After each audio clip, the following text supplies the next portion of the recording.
महापुराण कहती है जहां भगवान शंकर का जल बहकर जा रहा हो उस स्थान पर दंडी का मुख होना चाहिए। कौन से स्थान पर? जम के बोलो जल्दी से। जहां से जल बहकर जाए। अगर आपने बेलपत्री उठाकर कहीं पे भी चढ़ाते रहे, पूरी जिंदगी चढ़ाते रहो, तो शंकर प्रसन्न नहीं होगा। पूरी जिंदगी चढ़ाओ आप बेलपत्री, तो शिव प्रसन्न नहीं होगा। थोड़ा रिटर्न बढ़ाइए, तो भगवान शंकर प्रसन्न नहीं होंगे। दंडी का मुख जहां पर जल बहकर जा रहा हो जलाधारी की ओर से, इस डंडी का मुख उधर।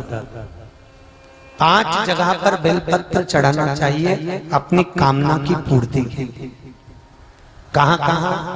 पहली बेलपत्र भगवान शंकर के मंदिर में प्रवेश करते समय भगवान शंकर की चौखट पर साइड।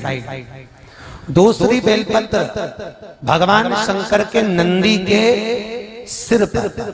कहां पर? नंदी के सिर पर। तीसरी बेलपत्र भगवान शंकर की जलाधारी पर, जहां से पानी बहकर जा रहा है। चौथी बेलपत्र भगवान शंकर के ऊपर जो पात्र लगा रहता है जिसमें से जल गिरता है उस जलाधारी पर। और 5वीं बेलपत्र भगवान शंकर के शिवलिंग के ऊपर चढ़ा देने पर व्यक्ति की मनोकामना पूरी हो जाती है। कहते हैं सोमवार के दिन की अष्टमी पड़ने पर, कौन से दिन? सोमवार के दिन कौन सी तिथि? जम के बोलो। अष्टमी। सोमवार के दिन अगर अष्टमी तिथि पड़े और उस दिन अगर 5 बेलपत्र भगवान शिव को समर्पित कर दी जाए तो व्यक्ति जो सोचकर, जिस कामना से, जिस मनवांछित फल के लिए बेलपत्र चढ़ाता है उसकी वो कामना मात्र 3 महीने में पूरी हो जाती है। मात्र 3 महीने। शंकर की बेल। इस बेलपत्र का बड़ा महत्व है जी।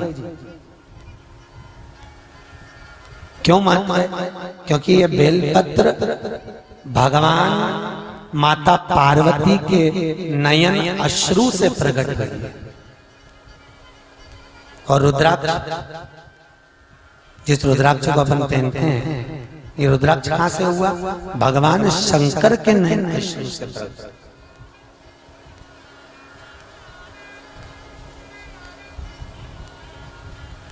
पीपल के वृक्ष के नीचे 52,000 ब्राह्मणों का वासा होता है।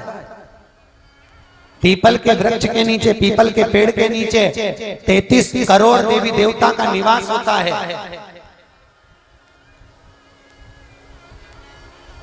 पीपल के पेड़ के नीचे सारे देवता विराजमान होते हैं, पर पीपल के पेड़ के नीचे माता लक्ष्मी का वासा नहीं है।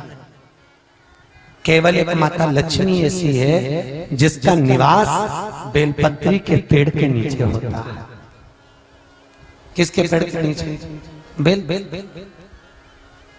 कहते हैं जिस नारी के औलाद नहीं हुई हो, जिस नारी को संतान नहीं हो रही हो, 20 साल भी अगर नारी को हो गए, स्त्री को हो गए और संतान नहीं हो रही हो, तो सोमवार की अष्टमी के दिन बेलपत्री के वृक्ष के नीचे खीर बनाकर एक ब्राह्मण, एक ब्राह्मणी को, उसके बच्चे को गोदी में बिठाकर भोजन करा दो, खीर का भोग खिला दो, और उसी की खाई हुई खीर जिस नारी को औलाद नहीं हुई हो उस नारी को बेलपत्री के पेड़ के नीचे शाम के समय वो झूठी खीर खिला दो। नारी का गर्भ 3 महीने के अंदर ठहर जाता है। मात्र 3 महीने में नारी का गर्भ ठहर जाता है।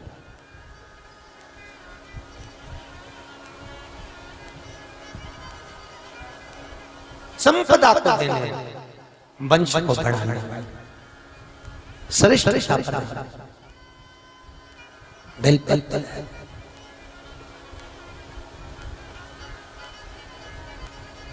कोई व्यक्ति अगर बहुत बीमार होना, बहुत ज्यादा बीमार हो, या घर में एक ना एक व्यक्ति बीमार पड़ा हुआ, एक ठीक हुआ फिर एक बीमार हो गया, फिर एक ठीक हुआ फिर बीमार हो गया। कभी सास बीमार हो रही, कभी बहू बीमार हो रही, कभी बेटा बीमार हो रहा, कभी पति बीमार हो रहा, कभी पोता बीमार हो रहा। कुछ मत करो, 5 दिन लगातार बेलपत्री के पेड़ के नीचे शाम के समय एक घी का और एक सरसों के तेल का ये 2 दिए लगाना चालू कर दो। 5 दिन लगाओ, अपने आप घर में से रोग दूर हो जाता है और घर में सब स्वस्थ रहते हैं। मात्र 5 दिन बेलपत्री के पेड़ के नीचे घी का दिया, एक सरसों के तेल के रोग दूर देता। महाराज विचार किया जाए, पूछा गया, भगवान शिव प्रकट होकर बोले, बाबा भोलेनाथ जी ने एक लिंग की आकृति से अपनी आकाशवाणी करी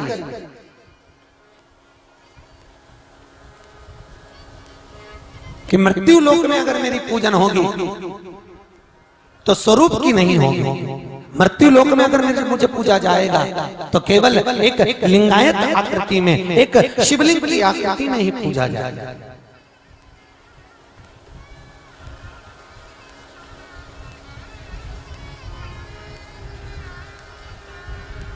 केवल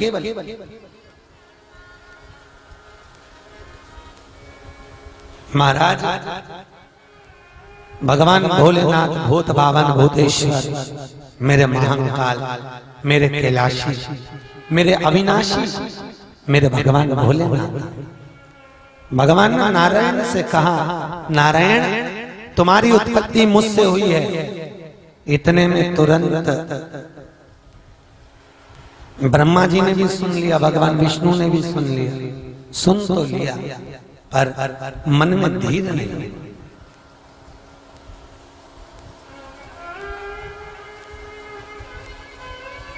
क्या ये सत्य है? क्या ये आकाशवाणी सत्य है? मुझको तो लगता है आकाशवाणी झूठी है। ब्रह्मा जी कह रहे हैं, ब्रह्मा जी बोल रहे हैं आकाशवाणी झूठी है। भगवान शिव तो चले गए। भगवान विष्णु ने उसी समय ब्रह्मदेव से कहा, ब्रह्मा एक काम करो, अगर तुम्हारे मन में कोई संशय लग रहा हो, तुम्हारे मन में अगर कुछ संशय अगर है, एक काम करते हैं, भगवान शंकर के स्वरूप को देखना चालू करते हैं कि शिव जी का स्वरूप कितना बड़ा है। भगवान भोलेनाथ का स्वरूप आखिर है तो कितना बड़ा।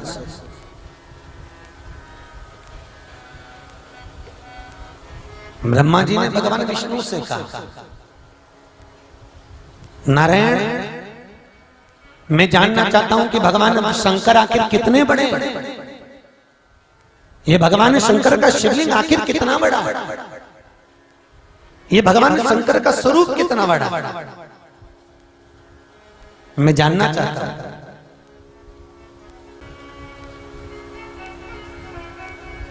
कई लोग शंकर जी के मंदिर में माता पार्वती की पूजन अलग करते हैं, गणेश जी की पूजन अलग करते हैं, कार्तिकेय जी की पूजन अलग करते हैं। पर सही मायने में अगर देखा जाए तो जहां पर भगवान शंकर का शिवलिंग रखा हुआ है, ये गोल जो है ये माता पार्वती जी की गोद है।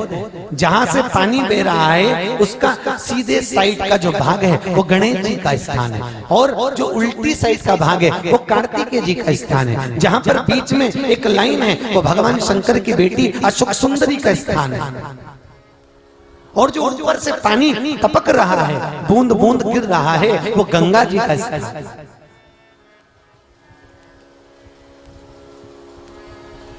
वो गंगेश्वरी।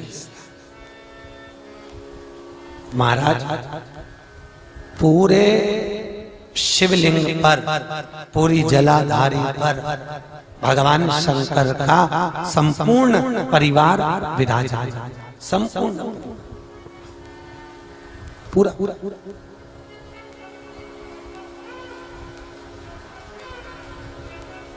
संपूर्ण परिवार। महाराज ब्रह्मा जी ने भगवान विष्णु से कहा, जरा पता लगाओ आखिर भगवान शंकर का स्वरूप कितना बड़ा है। भगवान विष्णु कहने लगे चलो चलते हैं, बताओ कहाँ जाओगे। भगवान ब्रह्मा जी ने कहा एक काम करता हूँ, मैं ऊपर जाता हूँ, तुम नीचे जाओ। पाताल में जाकर देखो कि भगवान शंकर का स्वरूप कितना बड़ा है। मैं ऊपर जाता हूँ, मैं भगवान शंकर का सिर देखता हूँ, इस शंकर जी के शिवलिंग का मस्तक देख कर आता। ठीक है, जाइए। ब्रह्मा जी ऊपर गए, भगवान विष्णु नीचे गए।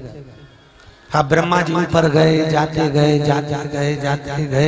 पर ब्रह्मा जी को भगवान शंकर के शिवलिंग का सिर नहीं मिला। बोलो हर हर महा।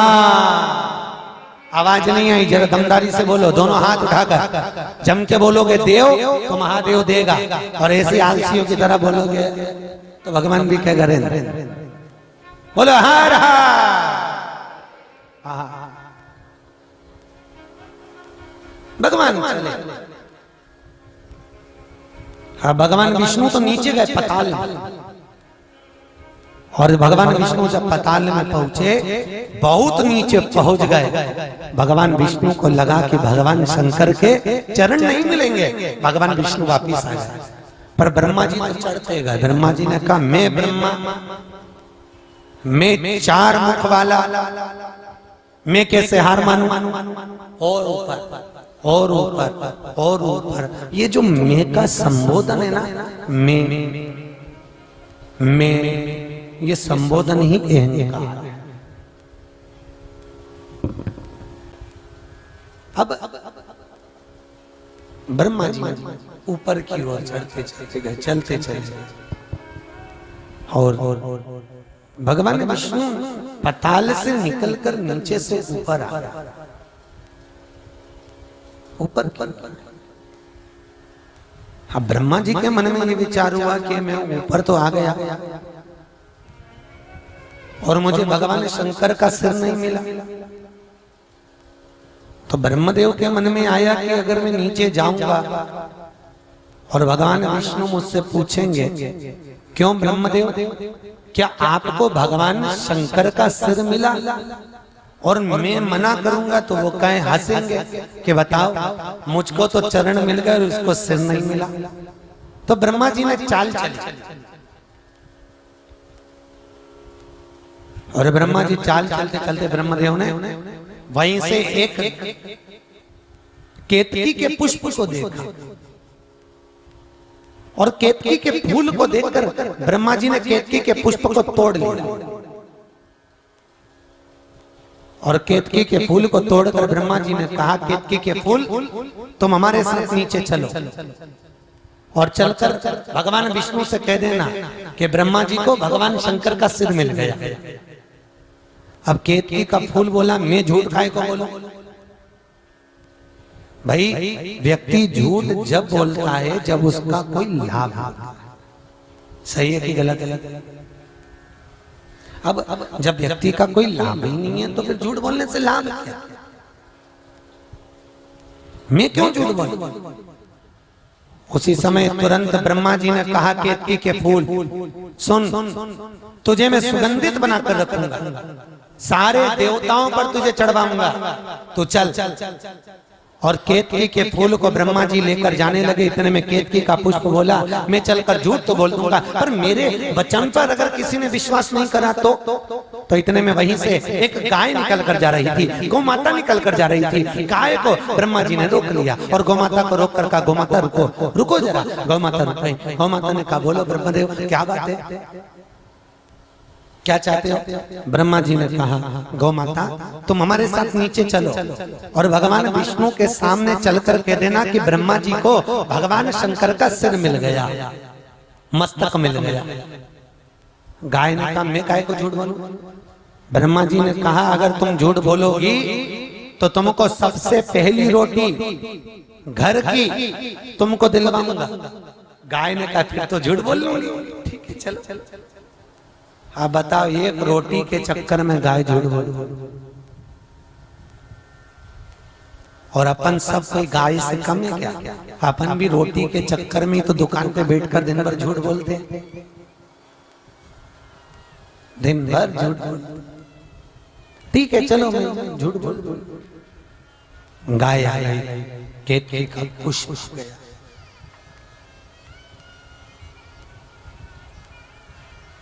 भगवान विष्णु को देखकर ब्रह्मा जी ने पूछ लिया,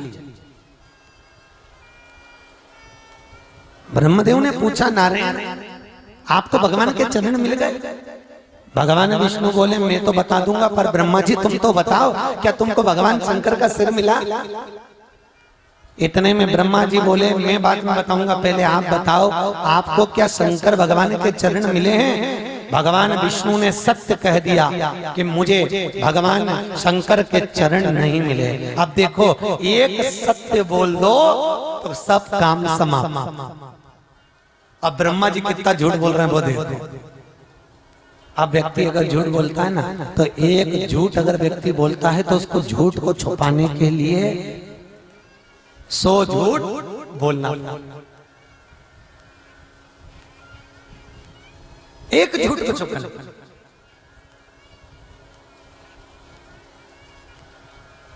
ब्रह्मा जी आपको क्या भगवान शिव का सिर मिला?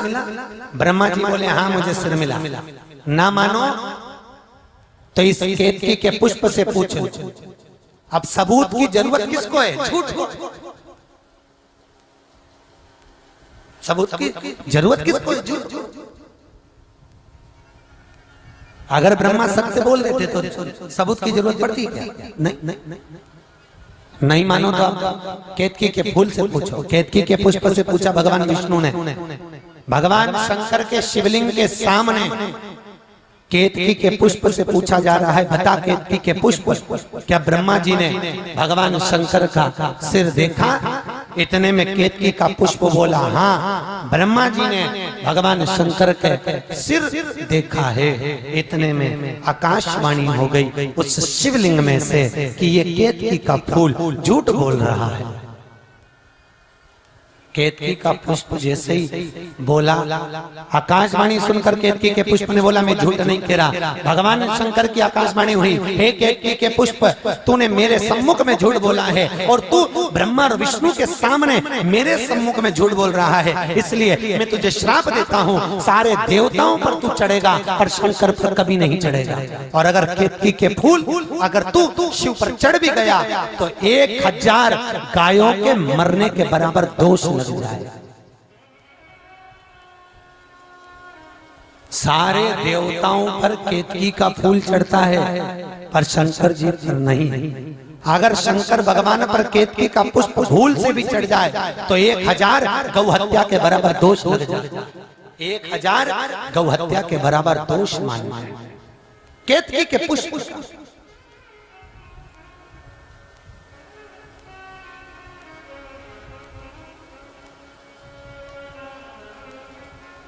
तो झूठ बोल, तूने झूठ कहा है। इतने में तुरंत ब्रह्मा जी बोले, ये आकाशवाणी झूठी है।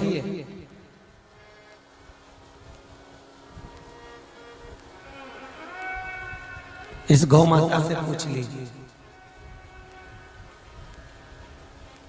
गाय से पूछो। गौ माता सामने खड़ी हुई थी और गौ माता को देखकर उसी पल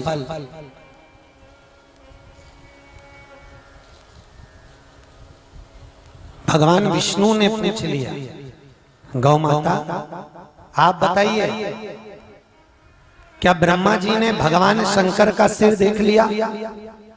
गौ माता ने कहा, हाँ। ब्रह्मा जी ने गौ माता का, गाय बोल रही है, ब्रह्मा जी ने भगवान शिव का सिर देखा है। ओ, आकाशवाणी फिर हो गई और आकाशवाणी हुई कि हे भगवान नारायण, ये गाय झूठ कह रही है, ये गाय झूठ बोल रही है। किसने? भगवान ब्रह्मा ने शिव सिर देखा, गाय झूठ कह रही है। गौ माता कहती है आकाशवाणी झूठी है। तब भगवान शंकर के शिवलिंग में से आवाज आई, हे गौ माता, तू जगत की माँ होकर तूने झूठ कहा है। जा, मैं तुझे श्राप देता हूँ, तेरा पूरा शरीर पूजा जाएगा पर तेरा मुख अपूज्य होगा। तूने जिस मुख से झूठ बोला है, तेरा मुख वो अपूज्य माना जाए। और गाय माता का पूरा शरीर पूज्य है, पर गाय का मुख अपूज्य है। ये गाय ने एक बार झूठ नहीं बोला है, गौ माता ने 2 बार झूठ बोला। एक बार राम सीता लक्ष्मण तीनों वन की ओर जा रहे थे और राम सीता लक्ष्मण जब वन में गए तब गया नदी के तट पर, फाल्गु नदी के तट पर दशरथ जी के जब प्राण छूट चुके थे, राम सीता स्नान कर रहे थे। सीता और राम के स्नान करते समय दशरथ जी आ गए और दशरथ जी ने आकर कहा, राम लाओ मुझे पिंड दान कर दो, नहीं तो मैं नरक चले जाऊंगा, मुझे पिंड दे दो।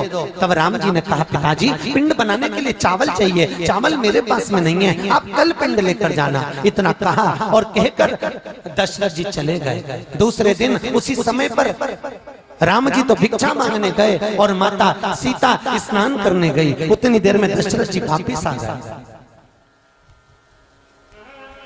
और दशरथ जी ने आकर कहा, सीता तुम मेरी बहू हो, अगर बेटा पिंड नहीं दे सकता तो घर की बहू भी पिंड दे सकती है, लाओ तुम पिंड दो। सीता जी ने कहा, पिताजी मेरे पास तो कुछ है नहीं, तुम्हारे बेटे चावल लेने गए हैं, अक्षत लेने गए हैं, वो पिंड बनाएंगे जब देंगे। सीता जी से कहा, बेटा अगर मुझे पिंड नहीं मिला तो मैं नरक चले जाऊंगा, जल्दी पिंड दो। सीता जी ने पास में खड़े हुए पंडित जी को देखा और पंडित जी से कहा, ब्राह्मण देवता मेरे ससुर को पिंड देना है।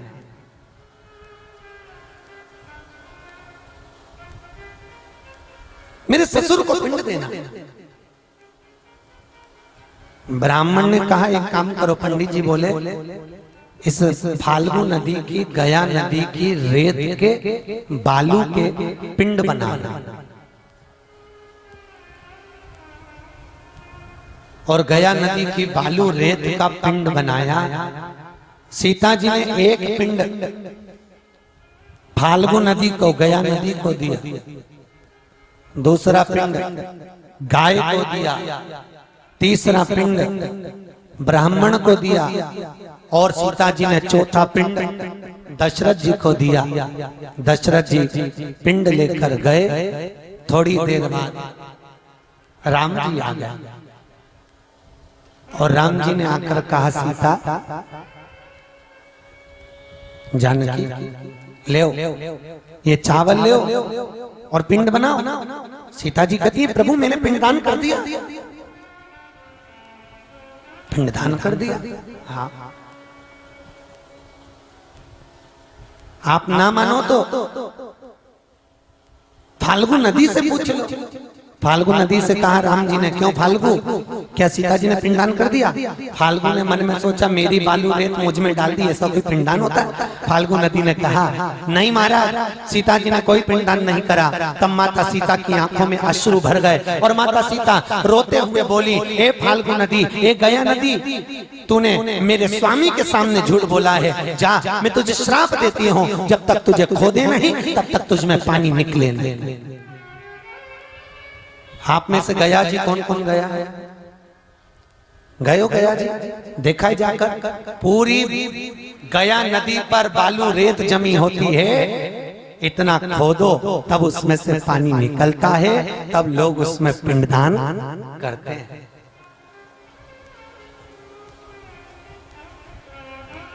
गया नदी को श्राप है। सीता जी ने तब ब्राह्मण से कहा, ब्राह्मण देवता एक पिंड आपको दिया है, आप तो बोलो कि मैंने पिंडदान किया। तब ब्राह्मण ने सोचा, बालू रेत का पिंड दिया, क्या मेरा पेट भराएगा, क्या मेरे बच्चों का पेट भराएगा? ब्राह्मण ने कह दिया, महाराज जी सीता जी ने कोई पिंडदान नहीं करा। इतना सुना, सीता जी ने श्राप दे दिया, ब्राह्मण देवता तूने ही पिंडदान कराया, तूने ही संकल्प दिलाया, मैं तुझे श्राप देती हूँ कि तूने लालच के अधीन होकर झूठ बोला है, इसलिए जा मैं तुझे श्राप देती हूँ। पंडित ब्राह्मण तो कितना भी जोड़ लेना, हमेशा तेरे यहाँ कमी ही पड़ी। ब्राह्मण को श्राप दे दिया। सीता जी ने फिर कहा, गौ माता अब आप तो बोलो कि मैंने पिंडदान करा है, गौ माता ने देखा राम जी के हाथ में चावल थे, चावल के चक्कर में सीता जी के सामने गाय ने झूठ कह दिया। राम जी, सीता जी ने कोई पिंडदान नहीं करा। तब माता सीता ने श्राप दिया, गौ माता तू जगत की माँ होकर तू झूठ बोल रही है, जा मैं तुझे श्राप देती हूँ, तेरा पूरा शरीर पूजा जाएगा पर तेरा मुख अपूज्य होगा, क्योंकि तू झूठ बोल।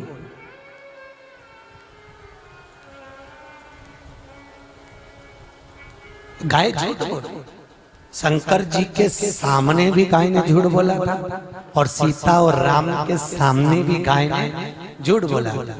इसलिए आज भी नियम है, गाय दान करते हैं ना, कन्यादान आगे से, स्वर्ण दान आगे से, वस्त्र दान आगे से, पर हिंदू धर्म में केवल एक दान होता है जो पीछे से होता है। कौन सा दान? जम के बोलो, गौदान। गौदान कभी आगे से नहीं होता, गाय की पूंछ पकड़ कर करना पड़ता है।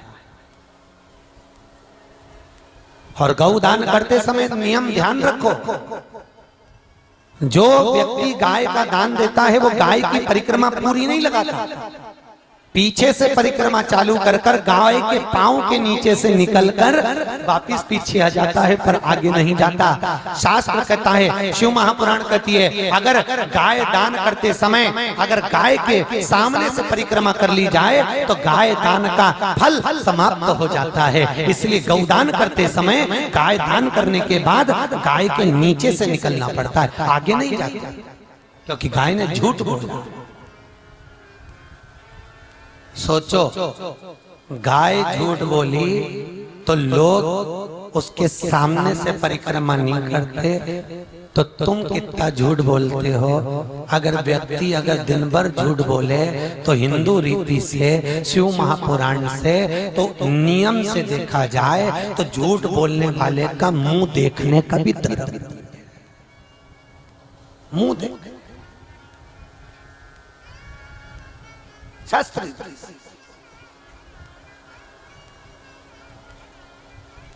शिव पुराण कहती है, राम मंदिर में झूठ बोलोगे चल जाएगा, देवी के मंदिर में झूठ बोलोगे चल जाएगा, गणेश के मंदिर में झूठ बोलोगे चल जाएगा, किसी देवी देवता के मंदिर में झूठ बोलोगे चल जाएगा।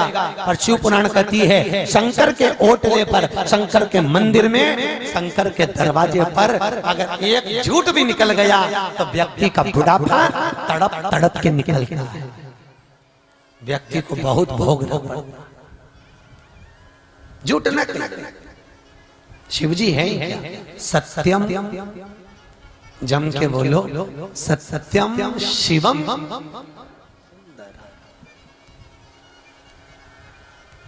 शिव जी के सिर पर 3 लाइन, त्रिपुण, सत्यम, शिवम, सुंदर। भगवान विष्णु को भी लगी है 3 लाइन, 2 सफेद 1 लाल, सत्यम शिवम सुंदरम। पर दुनिया के लोगों ने आज के जमाने में सत्य को मिटा दिया, शिव को मिटा दिया, सुंदर बनने के लिए लगा दिया। अब न सत्य रहा न शिव रहा, बस व्यक्ति जिससे सुंदर दिखे वो स्वरूप।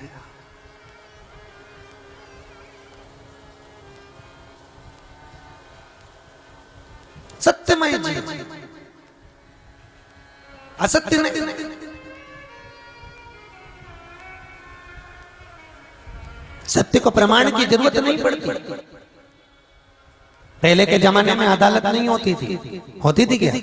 पहले के जमाने में पंचायत भी नहीं होती थी। पहले के जमाने में अगर कोई झूठ बोलता था, सत्य बोलता था, तो उसको हाथ में गंगा जली उठा दी जाती थी। उठा गंगा जली और बोल तूने ऐसा नहीं करा। गंगा जली उठाना मतलब शंकर का शिवलिंग उठा लेना, और शिवलिंग उठाया तो झूठ बोल नहीं सकता, सत्य सत्य।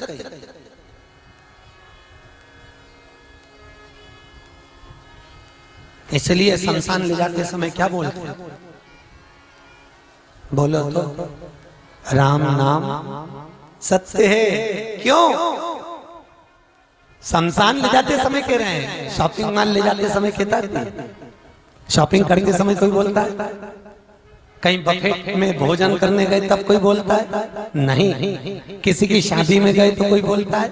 नहीं। पर शमशान ले जाते समय, शंकर के दरवाजे पर जाते समय, शमशान की भूमि पर पहुंचते समय हर व्यक्ति बोलता है राम नाम। अरे बोलो तो, तुमको क्या हो गया? बोलो राम नाम सत्य। क्यों कहते हैं? क्योंकि पूरी जिंदगी झूठ बोल बोल के मर गया। अब तू तो चले गया, पर हम भोलेनाथ के दरवाजे पर तुझे लेकर जा रहे हैं।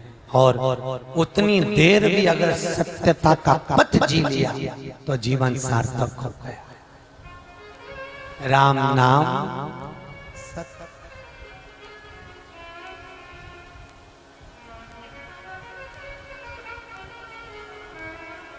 झूठ गलता में फिर सुला दिया। अब बहू ने फिर सुलाया, थोड़ी देर बाद फिर 3 बार ताली बजाई, भगवान को फिर उठाया, फिर नवाया, नहला के फिर कपड़ा पहनाया, फिर खवाया, फिर श्रृंगार मिंगार करा के फिर दर्पण दिखाया। जैसे दर्पण दिखाया भगवान को मुस्कुराए। इसको लगा अपनी सेवा में कमी है, इन्हें वापिस कपड़ा वपड़ा उतार के भगवान को फिर रजाई में चला। सुबह 9 बजे से भगवान को बस नहला रही, कपड़ा पहना रही और सुला खिला कुछ। दोपहर की 2 बज गई, भगवान को लगा हर बार नवा नवा रही, खवा तो कुछ ही नहीं रही। 2 बजे दोपहर में फिर आ गई,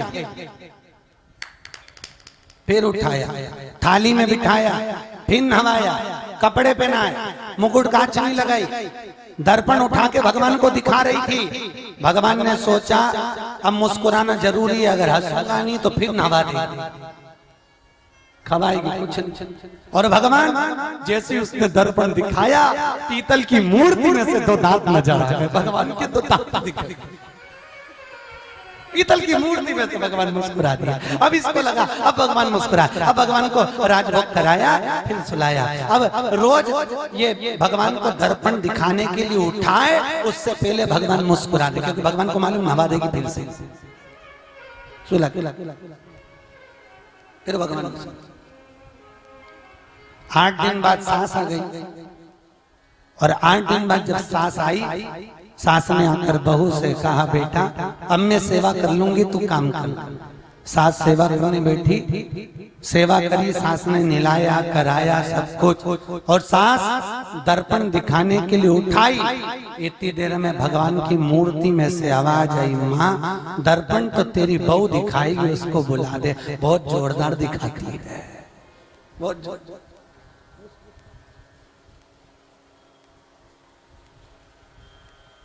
निर्मल मन सोम भाव है तो भगवान है, और अगर भाव नहीं तो भगवान नहीं।